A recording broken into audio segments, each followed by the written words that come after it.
Hi guys, I'm Holly. Thank you so much for being here. I hope that you will subscribe and like this video. That will help me out a ton. These editing and producing and recording and all of that, these videos take a ton of time and I put all of my heart into it. So if you could, that would help me out a ton just to subscribe and like the video. Thank you so much. Now, let me tell you a true crime story. This story today is going to break your heart, as I'm sure all of them do. It's about a young lady named Naomi Irion. It happened in Nevada. I'm going to tell you a little bit about Naomi first. In March of 2022, Naomi Christine Irion was 18 years old and lived with her big brother, Casey Valley, in Fernley, Nevada. Fernley has a population of about 24,000 and is located in western Nevada, 35 miles east of Reno, Nevada. Naomi hadn't lived there for very long, just about 7 months or so. She'd moved there from South Africa in August of 2021 after graduating from the American International School of Johannesburg. Because her dad works for the U.S. Department of State overseas, Naomi had lived in many different countries around the world. Although she was well-traveled, her brother knew that she felt a little sheltered with her parents and wanted to gain some independence. So he invited his little sister to live with him in the United States. So she came to live here in the United States with him right after she graduated from high school. So our story about Naomi starts out on Saturday, March 12th, 2022. A man with a sinister plan pulled into a dirt parking lot just south of a Walmart parking lot in Fernley, Nevada in the wee hours of the morning. He's a predator and he's here to wait on a lone woman that he can kidnap, SA, kill, and bury in a remote grave, a grave that he dug a month earlier in preparation for this day. The sheriff told us that everything they've learned suggests that driver chose Irion at random as the victim in a murder he had been planning for at least a month. Naomi Irion was reported missing by her brother, Casey, the one that she lived with, in the evening on March 13th, 2022. She was last seen on the previous morning, March 12th, when she'd left her home for work. Naomi worked at Panasonic Energy of North America in Reno, Nevada. On March 15th, the investigation into Naomi's disappearance was assigned to the Lyon County Sheriff's Office Investigations Division. Investigators learned that Naomi would always park her car in the same spot at the Walmart, located at 1550 East Newlands Drive in Fernley, Nevada, and take the shuttle bus to work. The first step that detectives took in the investigation was to look at surveillance footage from the Walmart. On that footage, they observed that at 5:09 a.m. on Saturday, March 12th, Naomi drove into the Walmart parking lot in her blue 1992 Mercury Sable and parked it in the parking lot on the east side of the store. Surveillance footage showed that on March 12th, 2022, at approximately 05:09 hours, Naomi drove into the Fernley Walmart parking lot in her Mercury Sable. Naomi parked her vehicle in the parking lot on the east side of the building. Naomi was seated in the driver's seat of her vehicle while waiting for the shuttle bus. I'm sure the detectives couldn't have seen it on the surveillance footage, but as Naomi sat in the driver's seat of her car, waiting on the shuttle bus, she was on social media on her cell phone. The detectives had learned from Naomi's brother that that was her usual habit. Then there is a man seen on the surveillance footage wearing a gray hoodie, dark pants or jeans, and dark tennis shoes, and he begins actively stalking Naomi. He eventually approached the driver's side of her vehicle. He opened her driver's side door and got into the car. Seconds later, the unknown man drove Naomi's car out of the Walmart parking lot. After viewing that footage, investigators became almost positive that Naomi had been taken against her will. As Naomi was seated in her vehicle, a male subject was observed actively stalking Naomi's vehicle. The male subject eventually approached the driver's side of Naomi's vehicle. The suspect opened the driver's side door of Naomi's vehicle and got into the car. Seconds later, Naomi's vehicle was driven by the unknown suspect out of the Walmart parking lot. Naomi was not seen again, and her vehicle was not located until several days later. The Lyon County Sheriff's Office began looking for Naomi's car, but it wasn't found until 3 days after Naomi was abducted.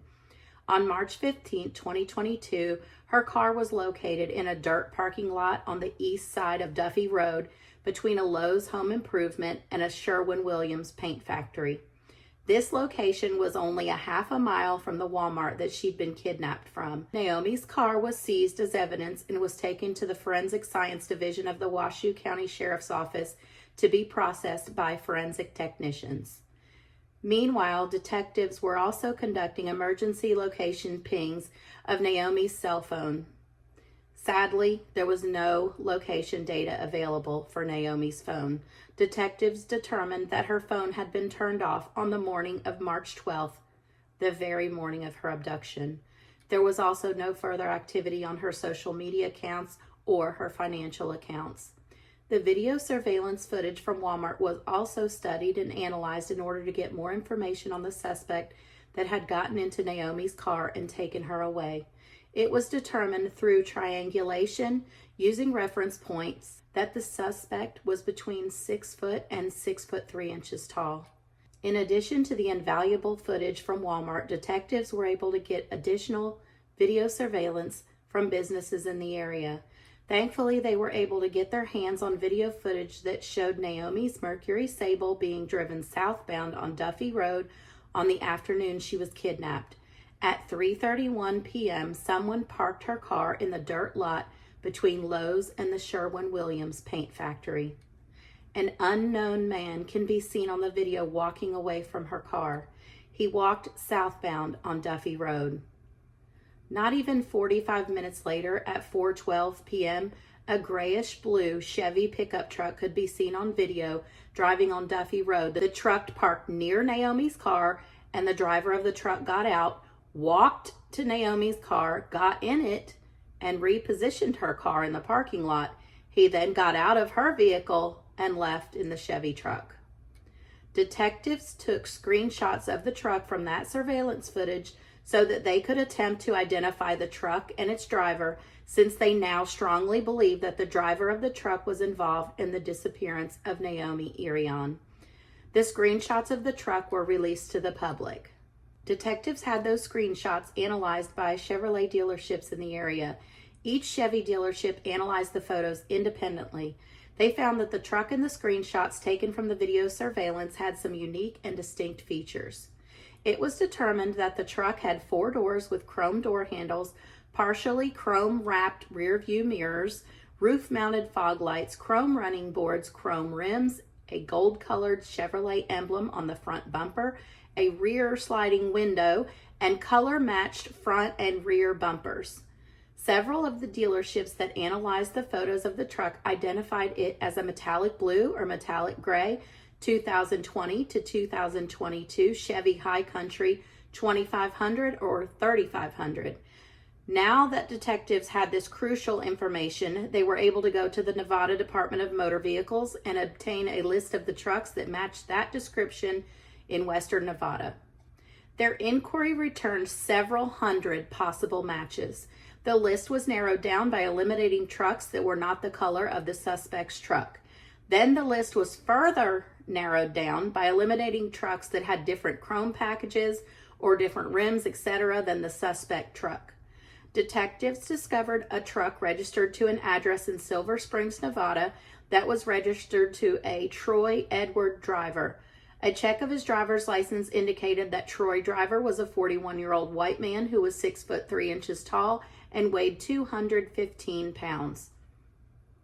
A criminal background check of Troy Driver revealed an extensive criminal history. Just the year prior, in 2021, he was the suspect in a SA case in Elko, Nevada. His criminal career started with animal cruelty charges when he was just a teenager. Not long after that, he served more than a decade in a California prison for his role in the murder of a teenager. Now, let's go back for a moment, 2.5 decades ago, to the year 1997. On April 21st, 1997, reputed meth dealer 19-year-old Paul Rodriguez went missing from Willits, a city in Mendocino County in Northern California. A couple of weeks later, his body was found in a wooded area. The investigation into his murder determined that it was premeditated.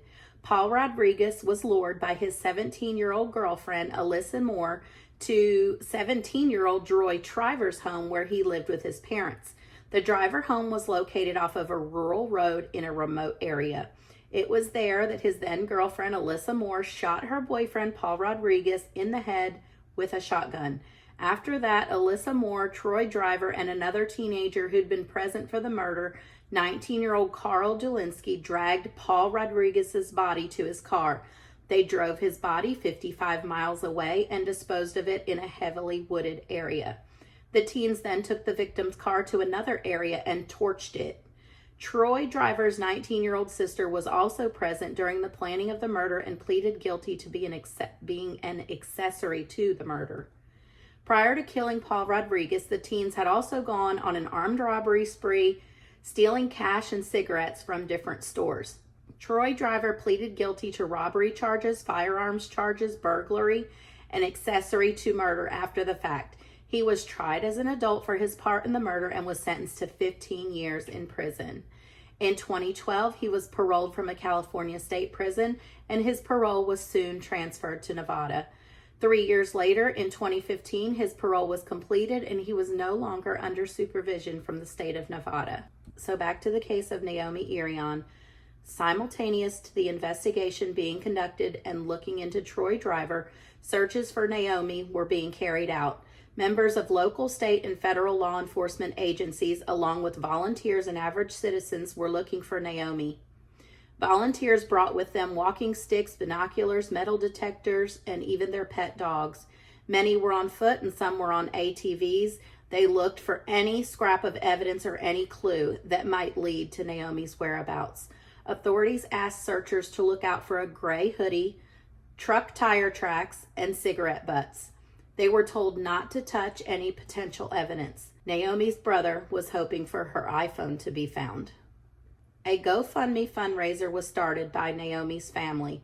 The campaign was established to raise funds that would aid the family in paying for airline travel to Nevada so that they could participate in searching for their beloved Naomi, and also so they could assist authorities in the investigation into her disappearance. So back to the investigation into Troy Driver. Since his physical description on his driver's license matched the suspect on the Walmart surveillance footage and based on his criminal history, investigators made it a top priority to locate Troy Driver's truck to compare it to the suspect vehicle. They learned that he was living in Fallon, Nevada, about 30 minutes southeast of the Walmart that Naomi was taken from. He worked as a project superintendent for Leadcore, which is a mining company. Troy Driver's truck was located at his residence and photographed. His four-door, metallic gray 2020 Chevy High Country 3500 pickup truck matched the suspect truck point for point. This included the chrome door handles, partially chrome-wrapped rearview mirrors, chrome running boards, chrome rims, a gold-colored Chevy emblem on the front bumper, a rear sliding window, roof-mounted fog lights, and color-matched front and rear bumpers. Detectives learned that Troy Driver had two cell phones, a personal cell phone and a work cell phone. They sought a search warrant for both of those phones' records. They wanted to use those records to determine his location on the morning of Naomi's abduction, which had been Saturday, March 12th. Well, when detectives received those cell phone records, they indicated that both of Troy Driver's cell phones had been located at his home in Fallon, Nevada on March 12th. Furthermore, those records showed there was zero activity on either phone on that particular date, which was not at all consistent with Troy Driver's normal cell phone usage. His cell phone records showed that March 12th was the only day in March that Troy Driver did not use his cell phones. He'd used his phones daily every other day in March of 2022. While detectives had been investigating and analyzing the suspect vehicle, other detectives reviewed hours of surveillance footage from businesses located in the area of Walmart. By this point, they'd already viewed the footage from Walmart that showed Troy Driver stalking Naomi, approaching her car, getting into her car on the driver's side, and driving away with her in her car. But other video they located contained footage of the suspect truck arriving in the area of the Walmart on the morning of March 12th. At 4:22 a.m., the Chevy pickup truck parks in a dirt lot, typically used by semi-trucks and RVs on the south side of the Walmart parking lot located between Wells Fargo Bank and the Greater Nevada Credit Union. Surveillance footage shows Naomi's car entering the Walmart parking lot from Newlands Drive at 5:09 a.m. And of course, the Chevy truck is already in the dirt lot at this time. It had gotten there at 4:22. Naomi parks her car and the suspect can be seen on video walking across the Walmart parking lot from the dirt lot where the Chevy truck had been parked. After that, as we learned from the surveillance footage from Walmart, the suspect then stalks Naomi for several minutes as she waits in her car before entering her car on the driver's side and driving away with her. Also on surveillance footage, detectives saw the suspect leaving Naomi's car in that dirt lot on the afternoon of March 12th, the same day that she'd been abducted. And that footage revealed a man getting out of her car and walking away from it in a southerly direction. Well, get this, after walking south, the man turned and walked west across Stanley Drive near Greater Nevada Credit Union, where, thankfully, his face was clearly caught on camera. That man was Troy Driver. He continued to walk to the Chevrolet truck that was parked in the dirt parking lot south of Walmart, where he'd left it a little after 4 that morning, got in the truck, and drove away. At that time, he actually returned to Naomi's car that he'd already abandoned in the lot between the Lowe's and the Sherwin-Williams paint factory. For some reason, he repositioned her car. Then he got back in his truck and left the area. Detectives now believed they had probable cause to arrest Troy Driver for the abduction of Naomi Irion. 13 days after Naomi disappeared, on March 25, 2022, Troy Driver was arrested and booked into the Lyon County Jail. He refused to speak to detectives. His bond was initially set at $750,000. At the time, Naomi's family expressed concern for Troy Driver's safety. Her brother stated, quote, "He's the only one who can help us bring Naomi home." At the same time he was arrested, a search warrant was executed on Troy Driver's residence in Fallon, Nevada. His Chevy truck was seized as evidence and sent for forensic processing at the Washoe County Sheriff's Office laboratory. Detectives noticed that Troy Driver's truck had brand new tires. Their investigation soon determined that he'd had his tires replaced on March 19th, 1 week after Naomi disappeared. Rather suspiciously, he'd had his tires replaced at a Les Schwab tire center 2 hours north of where he lived, in a town called Winnemucca, even though the Les Schwab tire center in his own town had the same tires in stock. Investigators surmised that the media attention surrounding this case led Troy Driver to believe that it would be safer to get out of the immediate area to get his tires replaced. Luckily, the original tires had not been discarded yet by the Les Schwab, and they were still there in Winnemucca where he'd gotten the new ones. Those original tires were retrieved as evidence in this investigation. 4 days after Troy Driver was arrested on March 29th, authorities received a tip that led them to an inactive mine in a remote area, the Buena Vista Iron Mine. The mine is located about 2 hours northeast of the Walmart that Naomi was taken from. Troy Driver was familiar with the Buena Vista Iron Mine and knew the security code to the padlocked gate there because the mining company he worked for at the time of Naomi's abduction had recently taken samples from the site. A tipster reported to the Pershing County Sheriff's Office that in February of 2022, a month before Naomi's abduction, a semi-truck hauling an excavator had delivered the machine to Troy Driver at the Buena Vista Iron Mine. As I mentioned, the mining company that Troy Driver worked for had been hired to dig samples at that mine, so that's why he'd been there waiting for the delivery of the excavator. After receiving this tip, a Pershing County Sheriff's Office sergeant went to the abandoned mine site and observed professionally turned over dirt on the north side of the mine that did not seem consistent with mining. The sergeant contacted detectives with this information. Detectives went to the mine site and discovered a clandestine grave there, evidenced by what appeared to be freshly dug dirt in the shape of a grave. The dirt had rocks scattered on top of it in a futile attempt to make it appear natural. A little bit of digging determined that it was indeed a grave. Forensic technicians responded to the scene and processed the grave site. They exhumed a naked female body from the earth. The body had been buried about 4 to 5 feet deep. 17 days after she'd been kidnapped, 18-year-old Naomi Christine Irion had been found. Naomi, who'd been a fighter for the underdog because she'd been bullied herself in high school for her build, 6 feet tall, with broad shoulders and thin legs, was gone. Naomi, who was forging a life of independence in the United States as a responsible adult who worked, paid rent, and bought herself a car for $700, was gone.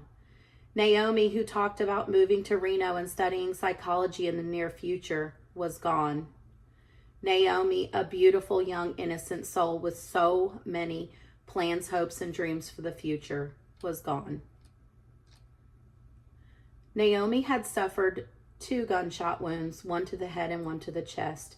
The evidence suggested that Naomi had been shot in the head outside the grave. Then she was dragged into the grave and shot again in the chest.